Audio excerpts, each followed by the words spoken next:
For quite some time, people have talked about and discussed, and we know that when President Trump was elected, that he pledged to make life better for all Americans, and that includes those who are travelers going through our busy airports.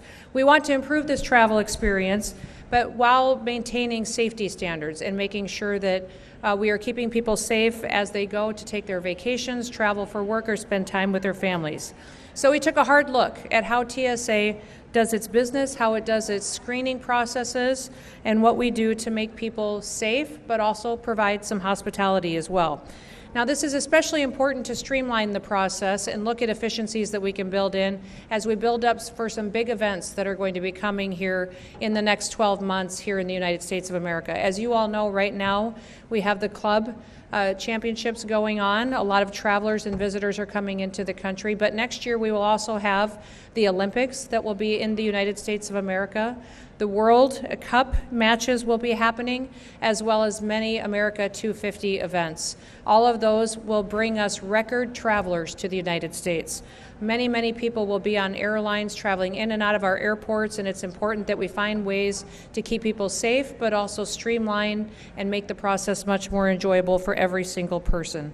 TSA first implemented the no shoes policy in 2006, almost 20 years ago. And in those 20 years, since that policy was put in place, our security technology has changed dramatically. It's evolved. TSA has changed. We have a multi-layered, whole-of-government approach now to security and to the environment that people anticipate and experience when they come into an airport that has been honed and it's been hardened.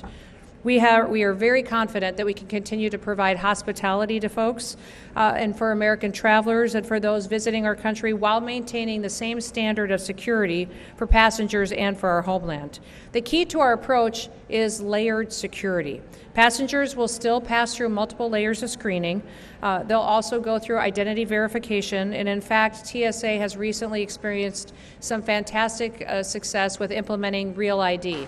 As you know, Real ID was put into statute over 20 years ago, and we recently put that into place that it went seamlessly. In fact, right now we are experiencing over 94% compliance with passengers who come through our airports and screening processes with Real ID compliant identification.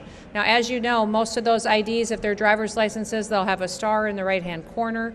They may use other federally recognized identifications such as passports or tribal IDs or military IDs.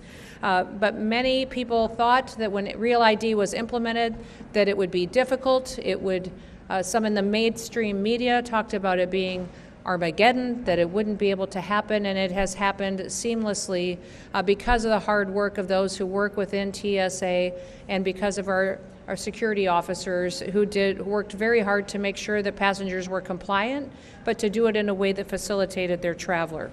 So please, I'd encourage all Americans to still go out there if you don't have your Real ID yet.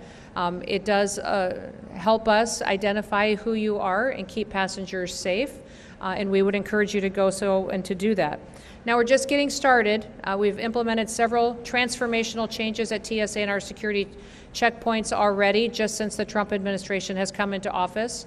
We have recently piloted different types of security lanes. We have family lane security checkpoints that are open at several airports that allow families to get screened separately from other people so that it can be very accommodating for them and their experience with children or small babies. We also have implemented around some of our air bases and facilities the ability to have a military lane that expedites the process for those who currently served in our armed services, those who are stepping up to defend our freedoms, that they can have a security checkpoint specifically dedicated to them and in those areas where we see high traffic volumes of those who serve. With this no shoes policy, we anticipate that Americans and travelers and those coming into our country will be very excited that they will no longer have to remove their shoes. The one thing that I will say is that doesn't mean that there won't be times once in a while where someone will have to remove their shoes. If they get put into a different situation or need additional layers of screening where that may be asked of them. But overwhelmingly, the policy will be that no longer will that be required of every single person that comes to a checkpoint. The golden age of America is here. We're so excited that we can make the experience for those individuals traveling throughout our airports in the United States much more hospitable, more efficient for them, more timely, and that they can get to their destinations and spend much more time with their loved ones and with their families and with those accomplishing great things for their future. So with that, I will open it up to any questions that any of you may have. Yes, ma'am.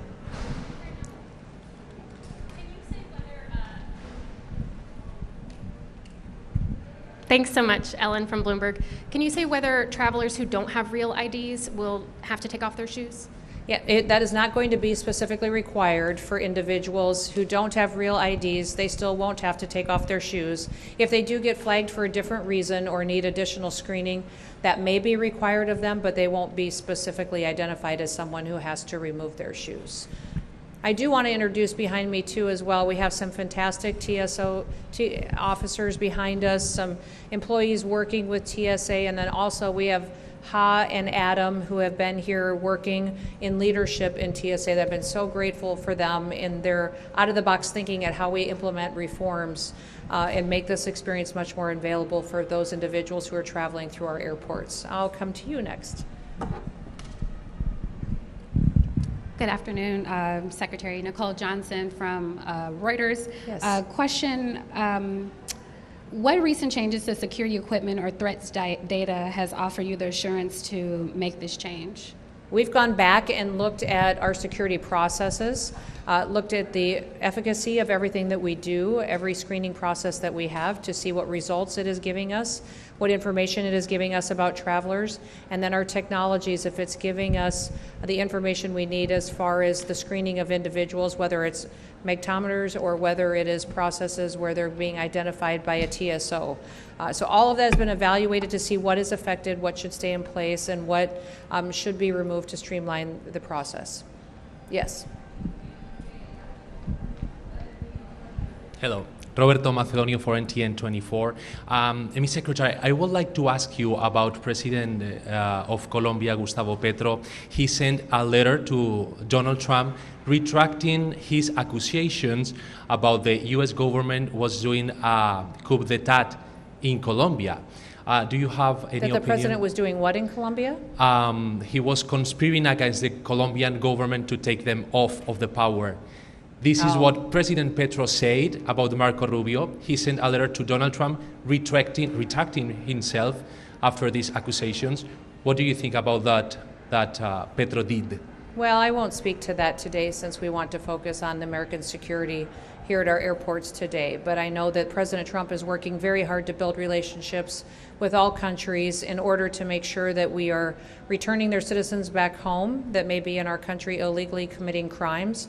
We've had conversations on security agreements with Colombia, and I know that also trade negotiations have been ongoing with the country as well, and we're hoping for a better relationship there.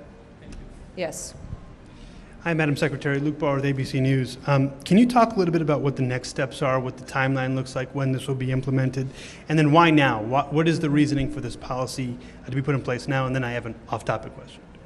Well, as soon as President Trump came into office, he encouraged all of us as cabinet secretaries to evaluate every agency and department, see what we can do to save taxpayers money, keep more money in their pockets, to give them more opportunities to enjoy their freedoms and liberties, to keep them safe. And certainly that is my job as Homeland Security Secretary, to evaluate everything that we do and make sure that we're protecting American citizens here in our homeland.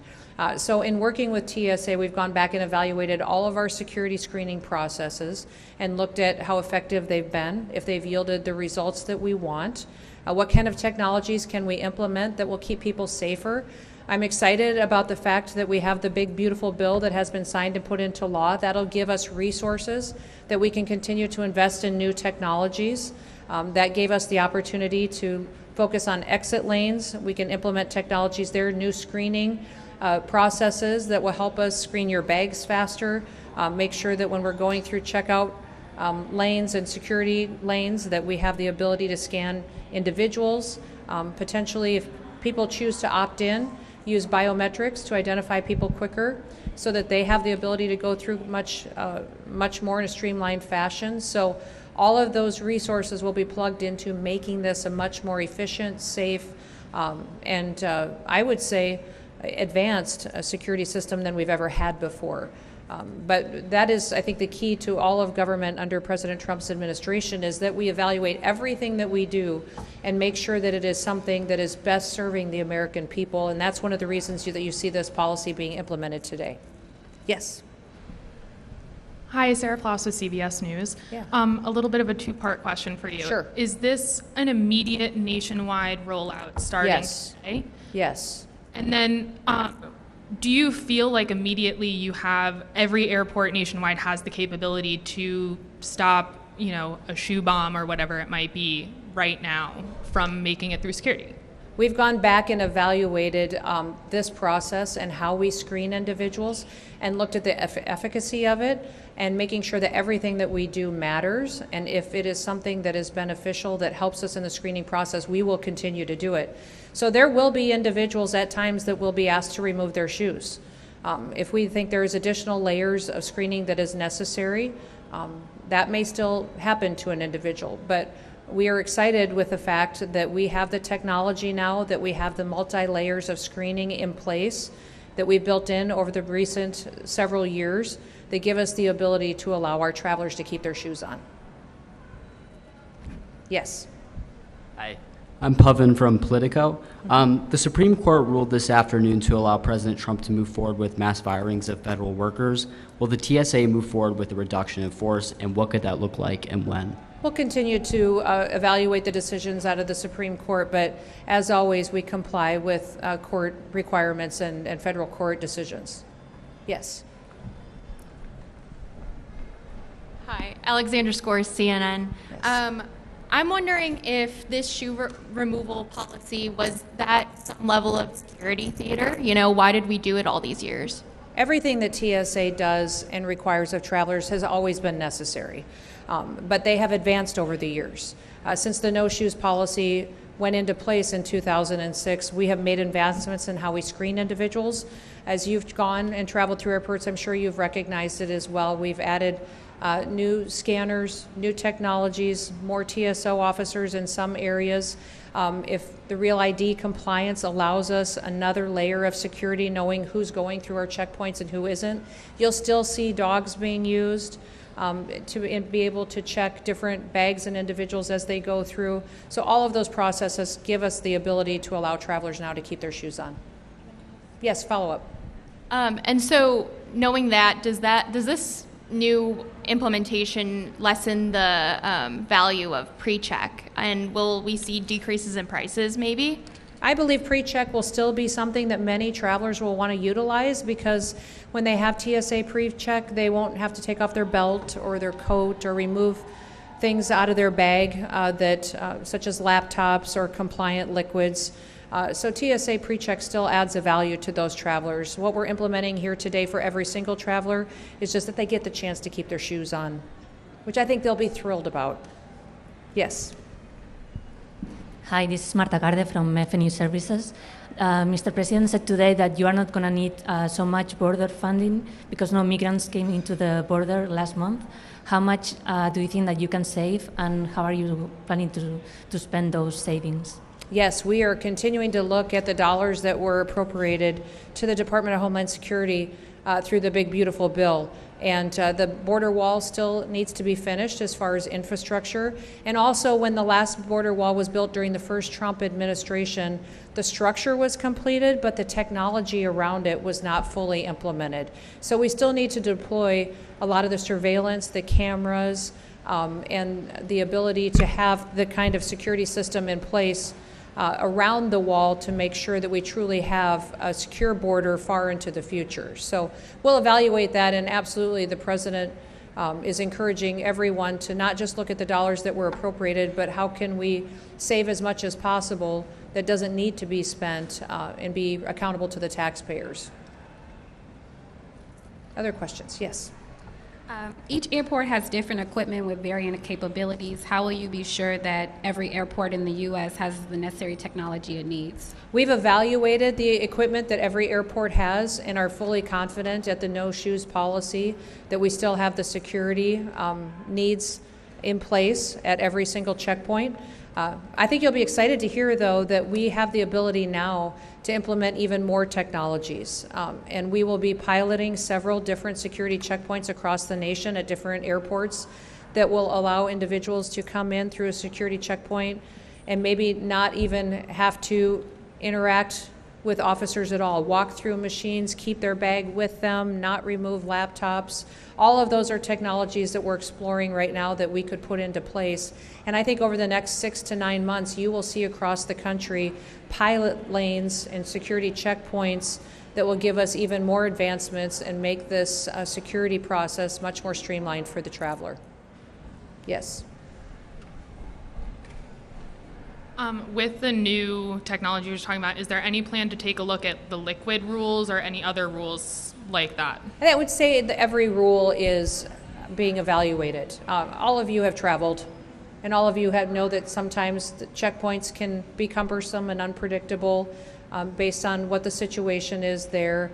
And so with removing your technology, the liquids, your belts, your coats, your shoes, all of them are being evaluated and looked at, but it can only be accomplished if we have the adequate technology to make sure we're doing this safely and still keeping our systems hardened against those who would wish to perpetuate criminal activity against our airlines or those who would travel in our airways. So we'll continue to look at them, but no announcements made in those areas today. One more question. Yes, sir.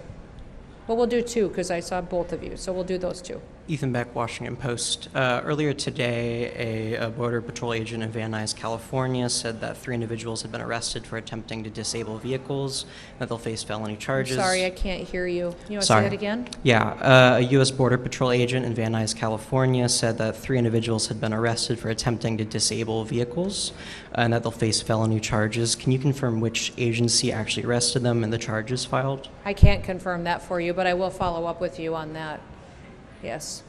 And I do want to remind everybody that when it comes to security, I'm very grateful for all of our law enforcement officers, for our security officers here that work with TSA as well, for what they're doing to protect the American homeland. We live in times where individuals are choosing to attack law enforcement officers while they're doing their duties. In fact, we've seen a 700% increase in violence against some of our law enforcement officers in recent months. I'd encourage everybody in America to go out and to thank a law enforcement officer, someone who serves to keep our country safe. They do hard work. They spend hours a day. Many of the individuals behind me spend many hours dealing with tired individuals traveling who haven't been home for a while, living out of suitcases, and they're very patient and wonderful. If we have an opportunity to thank them for what they're doing, that would be a wonderful thing that we could do. And yes, did you have a question? Yes. Final question. Evan Kozol from Spectrum News. Quick off topic about farmers. Sure. So many of them rely on unauthorized workers. Has there been any discussion about some sort of program to transition them towards H-2A so that these farmers aren't left without labor? No, some of the discussion when working on some of our labor force in the country, and especially in regards to farmers, under the Department of Homeland Security, I, as a secretary, have the authority to go forward and to administrate H-2A visas. And so we'll be working on those and making sure that we're helping to meet the needs of the labor force that farmers and ranchers need across this country. As you all know, food security is a national security issue. It's imperative that we grow our own food in this country so that we rely only on ourselves for that. The day another country grows our food for us is when they control us. So we care very much about farmers. We care very much about every worker in this country. But number one, this president cares about upholding the law. And we will be a nation of laws that will make sure that the laws are applied equally to everyone, and that we no longer, like the previous administration, pick winners and losers and decide what law we're going to enforce and who it applies to. All right, well, thank you so much, and we will be around for a little bit if any of you have follow-up questions. And thank you once again to Adam and to Ha for all their hard work in making sure that we're continuously evaluating the travel experience for every single person coming through our airports. I think most Americans will be very excited to see that they get to keep their shoes on, and it will be a much more streamlined process going forward. Thank you. Have a wonderful day.